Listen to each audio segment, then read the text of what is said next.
Class 8-এ তাহলে কী রয়েছে? Amazon নদী। আমাজন নদী কত কিলোমিটার দীর্ঘ বলেছি? 6400 কিলোমিটার। আমাজন নদীতে সৃষ্টি হয়েছিল কোথায়? আন্দিজ পর্বত। আন্দিজ পর্বত যেটা হচ্ছে ফোল্ড মাউন্টেন, ঠিক আছে? ফোল্ড মাউন্টেন এটা, ফোল্ড মাউন্টেন মানে ভঙ্গিল পর্বত বাংলায় বলে। তো এটি শুরু হয়েছিল মিসমি সিংহ থেকে, যেটা পেরুতে অবস্থিত। আমাজন নদীটা ওখান থেকে শুরু হয়ে ব্রাজিলে গিয়ে পড়লো। তারপরে ওখান থেকে গিয়ে কোথায় গিয়ে পড়েছে নদীটা? মোহনাটা তোমার উত্তর আটলান্টিক মহাসাগরে পড়েছে। উত্তর মানে উপরের দিকে, ক্লিয়ার? আর আমাজন নদীটা হচ্ছে তোমার দ্বিতীয় দীর্ঘতম নদী।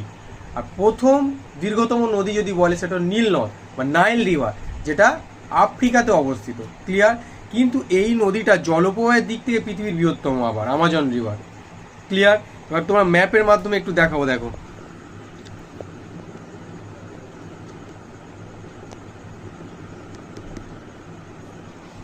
ম্যাপের মাধ্যমে তোমাদের একটু বোঝাবো।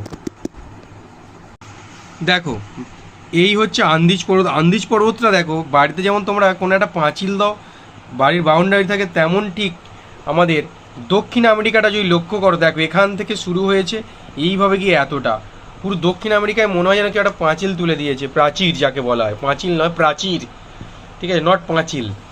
তো আমরা সব বলি না পাঁচিল পাঁচিল করি, পাঁচিল না, ওটা প্রাচীর হবে। এবারে দেখো, এই হচ্ছে তোমাদের আন্দিজ পর্বত বললাম গোটাটা। এই জায়গাটা এটা হচ্ছে পেরু। এখানে মিসমি সিংহ রয়েছে। কি সিংহ? মিসমি পিক।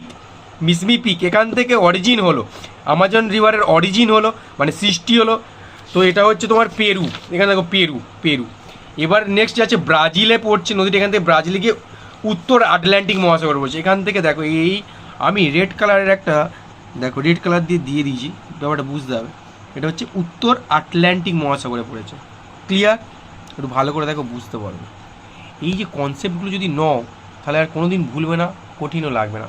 এবার যেটা ইম্পর্টেন্ট কোশ্চেন তোমাদের এবছর পড়বে যে আমাজন নদীতে কেন বদ্বীপ গড়ে ওঠেনি। প্রতিটা নদীতে বেশিরভাগ বদ্বীপ থাকে, কিন্তু আমাজন রিভারে বদ্বীপ গড়ে ওঠেনি।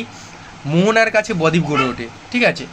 কারণ এখানে মোহনাটার কাছে এতটাই গভীর যে বদ্বীপ গড়ে উঠতে পারেনি। কারণ যেটা সঞ্চয় করে আনছে